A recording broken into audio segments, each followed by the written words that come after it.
Bismillahirrahmanirrahim. Assalamualaikum warahmatullahi wabarakatuh. Perkenalkan, nama saya Haikal Falikul Hilafa, NIM 1244020034. Saya selaku mahasiswa aktif jurusan Komunikasi dan Penyiaran Islam semester 1 dan saya dari kelas 1B nomor absen 16. Adapun tujuan dari pembuatan video ini yaitu untuk memenuhi tugas ujian tengah semester mata kuliah ilmu dakwah yang diampu oleh Ibu dosen Dr. Umi Halwati SOSI MAG. Baik, langsung saja ke pertanyaannya, itu nomor 1. Jelaskan pengertian ruang lingkup, objek material, dan objek formal ilmu dakwah. Jelaskan pula pengertian dai secara umum dan dai secara khusus. Ilmu dakwah adalah ilmu yang membahas tentang proses tata cara dalam menyampaikan dakwah. Juga ilmu yang mengkaji dakwah secara logis, teoritis, empiris, dan filosofis. Kemudian, dai secara umum adalah semua umat muslim yang diwajibkan untuk berdakwah. Adapun dai secara khusus yaitu dalam menyampaikan dakwah dilakukan oleh orang-orang yang memiliki kompetensi tersendiri seperti kiai, ulama, mubalik, dan lain sebagainya. Kemudian, pertanyaan nomor 2. Dalam metodologi keilmuan dakwah, ada 3 manhaj, yaitu manhaj istinbat, iqtibas, dan istiqro. Jelaskan dan beri contohnya. Baik, yang pertama adalah manhaj istinbat. Manhaj istinbat yaitu dakwah yang merujuk pada sumber ajaran Islam, yaitu Al-Quran dan Hadis. Produknya adalah teori. Contoh dari manhaj istinbat yaitu dengan melakukan proses penalaran apa itu dakwah yang mengacu pada Al-Quran dan Hadis. Kemudian yang kedua, manhaj iqtibas yaitu dakwah dengan meminjam ilmu lain. Dengan memahami apa itu dakwah dengan meminjam ilmu lain, karena ilmu dakwah tidak bisa berdiri sendiri. Nah, contoh dari manhaj iqtibas yaitu misalnya seperti dakwah dengan ke-KPI-an, yaitu dengan meminjam ilmu komunikasi, dakwah dengan ke-BKI-an, yaitu dengan meminjam ilmu psikologi, dan lain sebagainya. Kemudian yang ketiga adalah manhaj istiqro, yaitu dakwah dengan penelitian, baik penelitian pustaka ataupun penelitian lapangan. Nah, jadi manhaj istiqro ini yaitu proses penalaran apa itu dakwah Islam dengan melakukan penelitian yang mengacu pada produk daripada manhaj istinbat, yaitu Al-Quran dan Hadis. Nah, contoh dari manhaj istiqro yaitu seperti penelitian skripsi, penelitian jurnal, dan juga lain sebagainya. Kemudian pertanyaan nomor 3 yaitu jelaskan dengan rinci ragam kegiatan dakwah. Baik, ragam kegiatan dakwah itu ada terbagi menjadi 3. Yang pertama, dakwah bil lisan yang terdiri dari tablik dan juga irsyad. Nah, tablik sendiri yaitu dakwah dengan melalui retorika di dalam suatu forum yang dilakukan oleh mubalik. Nah, tablik ini dakwah dengan ruang lingkup yang besar atau banyak gitu. Kemudian yang kedua adalah irsyad, yaitu dakwah melalui penyampaian dengan kegiatan bimbingan, penyuluhan, konseling, psikoterapi, dan hal-hal yang berkaitan dengan psikologis lainnya. Nah, irsyad ini ruang lingkupnya kecil, tidak sama seperti tablik dan bersifat intensif.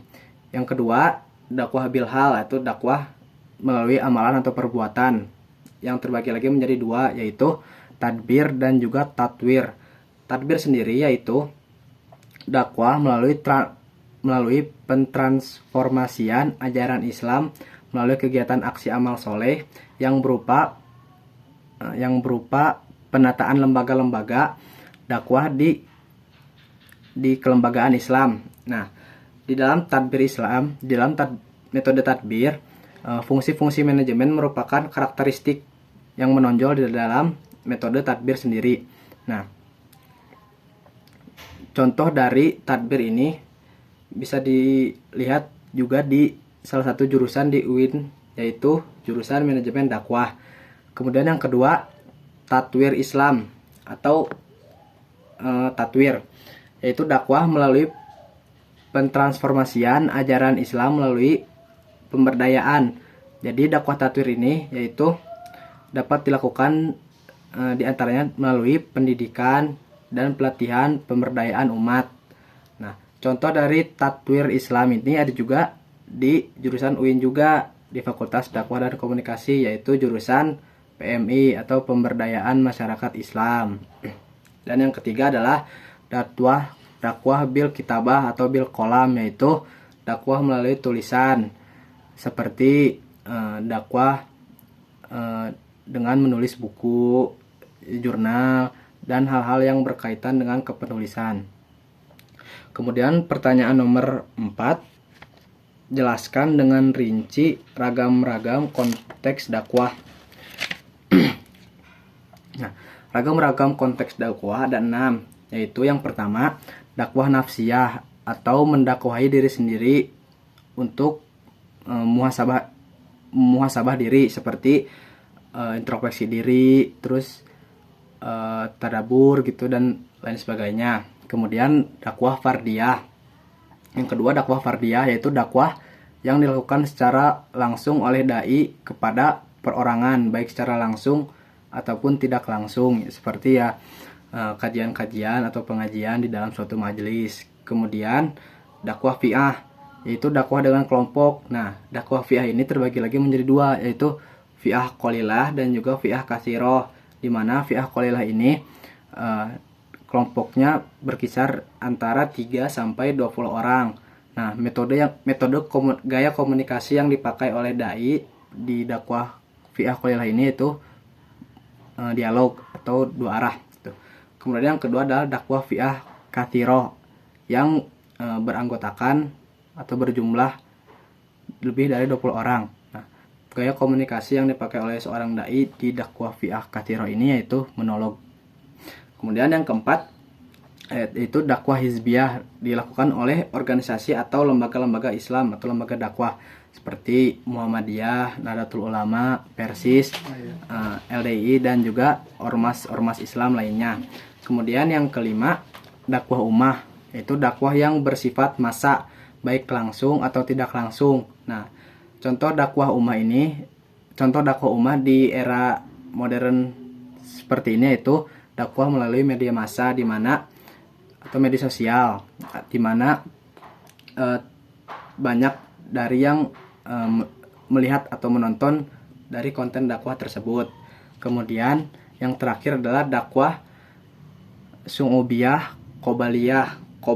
kobailiyah, yaitu dakwah dalam konteks antar bangsa, suku dan budaya. Nah, dalam dakwah su'ubiyah, kobailiyah ini dai dan mad'u harus berbeda suku atau berbeda bangsa. Kemudian pertanyaan nomor 6 yaitu pertanyaan nomor 5 yaitu mengapa manusia harus berdakwah? Jelaskan landasannya secara teologis dan sosiologis filosofis dan bacakan ayat-ayat dakwah. Baik. Yang pertama adalah landasan dakwah secara teologis, yaitu landasan yang berasal dari Allah langsung yang mengacu pada Al-Qur'an dan hadis dan juga yang berkaitan dengan ayat-ayat dakwah seperti pada surat An-Nahl ayat 125. Auzubillahi minasyaitonirrajim. Bismillahirrahmanirrahim. Ud'u ila sabili rabbika bil hikmati wal mau'izati hasanati wajadilhum billati hiya ahsan. Inna rabbaka huwa a'lamu biman dhalla an sabilihi wa huwa a'lamu bil muhtadin. Kemudian dalam surat Ali Imran ayat 104. Bismillahirrahmanirrahim. Wa takum minkum ummatun yad'una ilal khairi wa ya'muruna bil ma'rufi wa yanhauna 'anil munkar wa ulaika humul muflihun. Kemudian dalam surat Ali Imran ayat 110. Bismillahirrahmanirrahim. Kuntum khairu ummatin ukhrijat linnasi ta'muruna bil ma'rufi wa tanhauna 'anil munkari wa tu'minuna billah walau amana ahlul kitabi lakana khairal lahum minhumul mu'minuna wa aktsaruhumul fasiqun. Kemudian dalam surat Fussilat ayat 33, Bismillahirrahmanirrahim. Wa man ahsanu qawlan mimman da'a ila Allahi amala shalihan wa qala innani minal muslimin. Kemudian dalam surat Al-Baqarah ayat 221, Bismillahirrahmanirrahim. Wala tankihul musyrikati hatta yu'minna wala matum mu'minatun khairum min musyrikati walau a'jabatkum walau tunkihul musyrikin hatta yu'minu wala abdum mu'minun khairum min musyriki walau a'jabakum ulaika yad'una ilan nar wallahu yad'u ilal jannati wal maghfirati bi iznih wa yubayyinu ayatihi lin-nasi la'allahum yatazakkarun. Kemudian yang terakhir dalam surat Al-Hijr ayat 94, Bismillahirrahmanirrahim. Fasda' bima tu'maru wa a'rid 'anil musyrikin. Sekian ayat-ayat yang berkaitan dengan dakwah. Kemudian landasan yang kedua itu landasan sosiologis filosofis, yaitu karena manusia selalu fluktuatif, maka harus ada yang mengingatkan manusia. Maka dari itu dakwah merupakan sebuah kebutuhan bagi manusia. Secara filosofis, dakwah juga menuntut akal manusia pada kebaikan. Sekian yang dapat saya sampaikan. Mohon maaf bila ada kesalahan penyampaian, kekurangan. Wabillahi taufiq wa hidayah. Wassalamualaikum warahmatullahi wabarakatuh.